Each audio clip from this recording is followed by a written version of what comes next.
5ই মে 2013 মতিঝিলের সেই কাল রাত আজও এক অমীমাংসিত হাহাকার।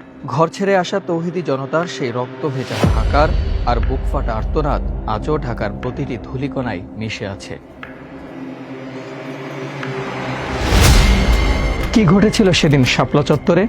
কত মানুষের রক্তে রঞ্জিত হয়েছিল মতিঝিলের রাজপথ? সেই নারকীয় মিশন আর ইতিহাসের এক অমীমাংসিত অধ্যায়ের আদ্যপ্রান্ত তুলে ধরতে আপনাদের সাথে আছি আমি, আবু সালেম মোহাম্মদ সাব্বির।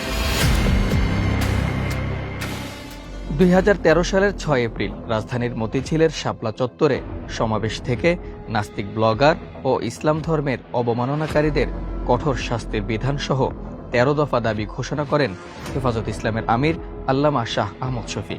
দাবি মেনে নেওয়ার জন্য ওই মাসের 30 এপ্রিল পর্যন্ত সরকারকে সময় বেঁধে দেওয়া হয়, নয়তো 5 মে ঢাকা অবরোধের কর্মসূচি ঘোষণা দেন সংগঠনটির নেতারা। যত নাস্তিকবাদী, ধর্মবিরোধী, রাসূলের অবমাননাকারী আছে, তাদের মৃত্যুদণ্ডের বিধান রেখে সংসদে আইন পাস করতে হবে। সরকার তাদের সেই দাবি না মানায় 5ই মে পূর্ব ঘোষিত কর্মসূচির অংশ হিসেবে ঢাকা অবরোধ কর্মসূচি পালন করেন হেফাজতে ইসলাম।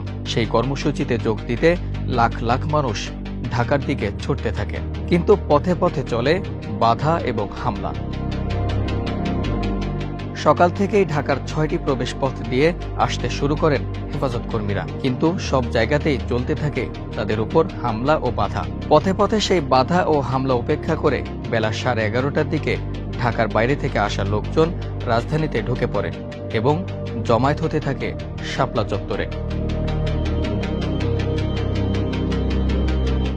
আওয়ামী লীগের ক্যাডার বাহিনী এবং আইনশৃঙ্খলা বাহিনী নিরীহ মাদ্রাসা ছাত্রদের ওপর বিভিন্ন জায়গা থেকে অতর্কিত হামলা করতে থাকে।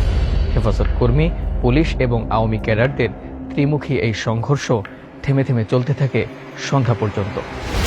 এদিকে বাইরে যখন এমন রণক্ষেত্র, তখন লালবাগ মাদ্রাসায় অবস্থানরত আল্লামা শাহ আহমদ শফী সহ অন্য নেতাদের অবরুদ্ধ করে রাখে আইনশৃঙ্খলা বাহিনী। শাপলা চত্বরের সমাবেশ বন্ধের জন্য চাপ দিতে থাকে বিএনপির তৎকালীন উপকমিশনার ও সাবেক ডিবি প্রধান সহ অন্যরা, কিন্তু আহমদ শফী কর্মসূচি প্রত্যাহারে রাজি না হয় আনুমানিক 11টার দিকে তাকে জোরপূর্বক বিমানে করে চট্টগ্রামে পাঠিয়ে দেন সাবেক ডিবি প্রধান হারুন।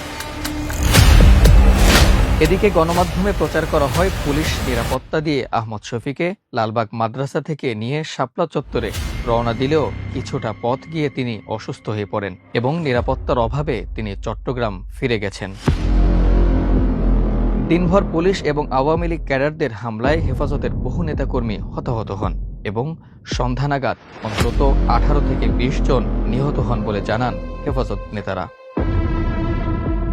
সন্ধ্যার পর হেফাজতের সমাবেশের প্রতি একাত্মতা জানিয়ে বিএনপির চেয়ারপারসন বেগম খালেদা জিয়া এক বিবৃতিতে নেতাকর্মীদের সহায়তার নির্দেশ দেন।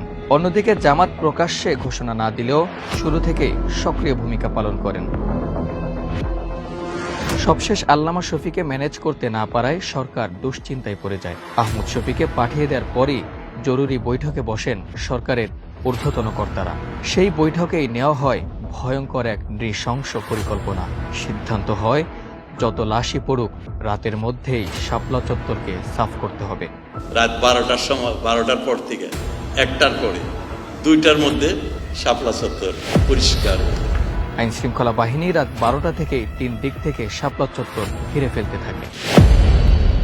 রাত 2:30 গোটা মতিঝিল এলাকা বিদ্যুৎহীন করে দেওয়া হয়। শুরু হয় অপারেশন ফ্লাশ আউট। ইতিহাসের নজিরবিহীন এক অভিযানে বিজিবি, র্যাব ও পুলিশ মিলে 10 মিনিটে হাজার হাজার রাউন্ড গুলি ছোড়ে ঘুমন্ত আলেম আর ছাত্রদের ওপর বৃষ্টির মতো বুলেট বর্ষণ করা হয়। তৌহিদি জনতা বায়তুল মোকাররমে আশ্রয় নিলে সেখানেও হামলা করা হয়। ভাঙচুর ও আগুন দেওয়া হয় আশেপাশের সব দোকানপাটগুলোতে। সেই আগুনে বইয়ের দোকানগুলোতে থাকা কোরআন শরীফও পুড়তে থাকে এবং সেটা নিয়েও তৈরি হয় আরেক ধোঁয়াশা। আগুনে যখন কোরআন শরীফ পড়ছে, তখন তৎকালীন সরকারের অনুগত কিছু মিডিয়া গুজব ছড়ায় যে হেফাজত কর্মীরাই এটি ঘটিয়েছে, যেটি ছিল সুস্পষ্টত এক সাজানো নাটক।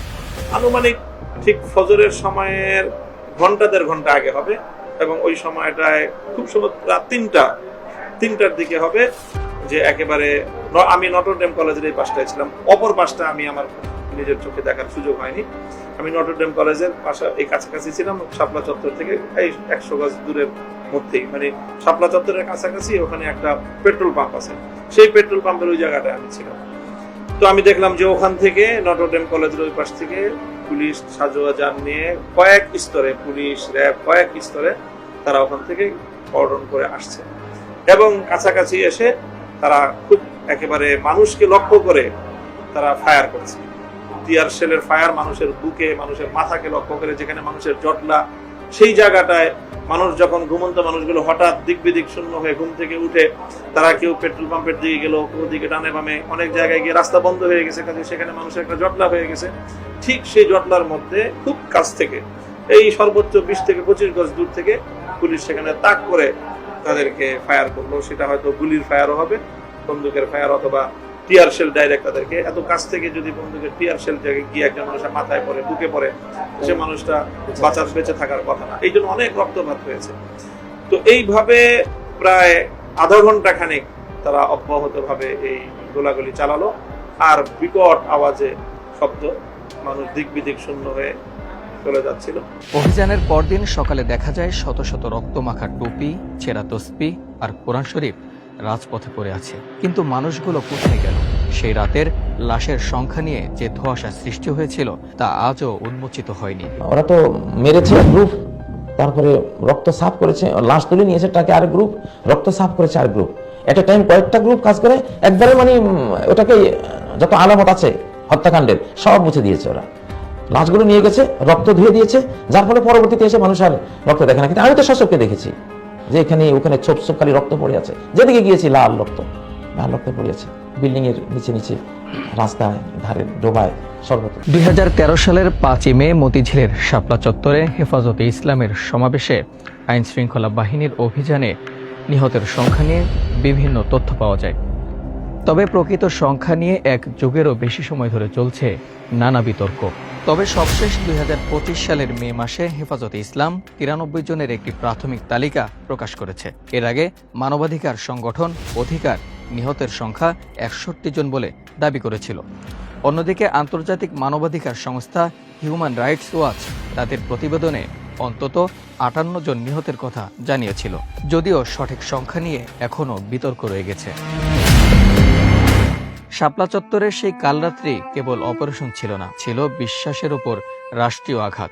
স্বৈরাচার বুলেটে ইতিহাস মুছতে চেয়েছিল, কিন্তু চুনকামে রক্তের দাগ ঢাকলেও মানুষের স্মৃতি থেকে সেই রাতের আর্তনাদ মোছা যায় না। আজও নিখোঁজ সন্তানের অপেক্ষায় মায়ের দীর্ঘশ্বাস থামেনি। ভয়ের সংস্কৃতিতে সত্যকে এক দশক চাপা দেওয়া হলেও রক্তস্নাত 5ই মে আজও বাংলাদেশের ইতিহাসে এক অমীমাংসিত ক্ষত।